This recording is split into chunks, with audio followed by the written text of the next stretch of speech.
আপনি কোনো ভালো কাজ করেন গোপনে, যেটা আল্লাহ ছাড়া কেউ জানে না, ওর ওসিলা করে আপনি আল্লাহর কাছে যান, দোয়া কবুল হবে ইনশাআল্লাহ। আরেকটা অপশন হচ্ছে আল্লাহ পাকের যে নাম এবং সিফতগুলো আছে এগুলোকে ওসিলা করে দোয়া করা। যেমন আল্লাহ তোমার রহমান নামের ওসিলায় আমি তোমার কাছে দয়া চাচ্ছি, তোমার আল গফুর নামের ওসিলায় আমি ক্ষমা চাচ্ছি, তোমার আর রাজ্জাক নামের ওসিলায় আমি রিজিক চাচ্ছি, ওয়াহাব নামের ওসিলায় আমি সন্তান চাচ্ছি ইত্যাদি। কথা কি বুঝতে পারছেন? যে নামের সাথে যে বিষয়টা যায় এটা ওসিলা করে আপনি দোয়া করলে ইনশাআল্লাহ তাআলা আপনি আপনার ফলাফল পাবেন। আর একটা সবচেয়ে বড় অস্ত্র শিখিয়ে দিচ্ছি, এটা আমি কাউকে শিখাইনি আজ পর্যন্ত, আজকেই প্রথম। এবং আমি আমার জীবনে দেখেছি এই ওসিলা করে যা চেয়েছি পাইনি এমন কোনোদিনও যায় নাই। আলহামদুলিল্লাহ, আমি সম্পূর্ণ আল্লাহ পাকের কৃতজ্ঞতা এবং শুকরিয়া আদায় করছি। এইটা ওসিলা করে আমি যা চেয়েছি আমি সারা জীবনে তাই পেয়েছি।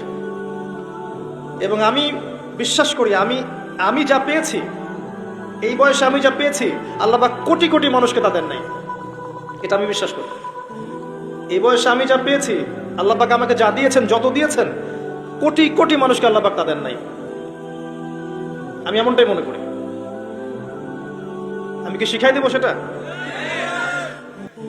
আপনি আল্লাহ পাকের তাওহীদের ওসিলা দিয়ে দোয়া করেন। দোয়া করতে করতে আল্লাহকে বলেন, আল্লাহ তোমার তাওহীদের কালিমা লা ইলাহা ইল্লাল্লাহ এর ওসিলা করে তোমার কাছে আমি চাচ্ছি, আপনি পাবেন ইনশাআল্লাহ। যদি আপনার রিজিক হালাল হয়, যদি আপনার আকীদায় শিরক না থাকে, যদি আপনার আমলে বেদাত না থাকে, ইনশাআল্লাহ পাবেন। এর পরেও দুটো কথা আছে, সেটা হলো যদি দেখেন পান নাই, ইনস্ট্যান্ট পান নাই, মনে করবেন না দোয়া কবুল হয় নাই। এমনও দোয়া আছে যে আমি 10 বছর থেকে করছি এখনো পাইনি।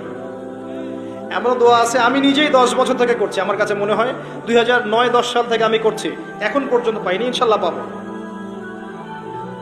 তো ইনস্ট্যান্ট সব পেতে হবে এমন নয়।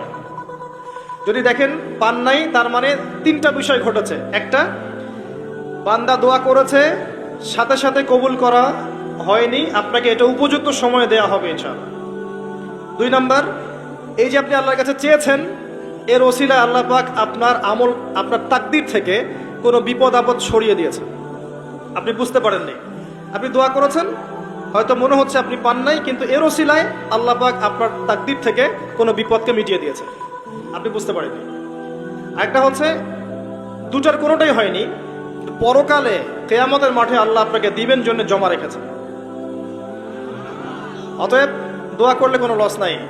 বেশি বেশি দোয়া করবেন, সিজদায় বেশি বেশি দোয়া করবেন, ফরজ সালাতের আগে পরে করবেন, নরমালি হাত তুলে দোয়া করবেন, নফল নামাজ পড়ে করবেন, দান সাদাকা করে করবেন, কোরআন তেলাওয়াত করে করবেন, দোয়া বাড়িয়ে দেন।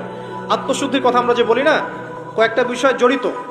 বেশি বেশি কোরআন তেলাওয়াত করলে আত্মশুদ্ধি হয়, বেশি বেশি জিকির করলে আত্মশুদ্ধি হয়, আল্লাহওয়ালা মানুষের সহবতে গিয়ে পড়ে থাকলে আত্মশুদ্ধি হয়, বেশি বেশি দোয়া করলে আত্মশুদ্ধি হয়, বেশি বেশি পরকালের কথা ফিকির করলে আত্মশুদ্ধি হয়। এগুলোর খুব বেশি প্রয়োজন। আত্মশুদ্ধি না থাকলে আমরা আগামীতে পথ চলতে পারবো না। একটা বাতি থেকেই বাতি জ্বলবে ইনশাআল্লাহ। আপনি নিজেকে ছোট মনে করেন না, তুচ্ছ মনে করেন না, একটা বাতি থেকেই 1000টা বাতি জ্বলবে ইনশাআল্লাহ।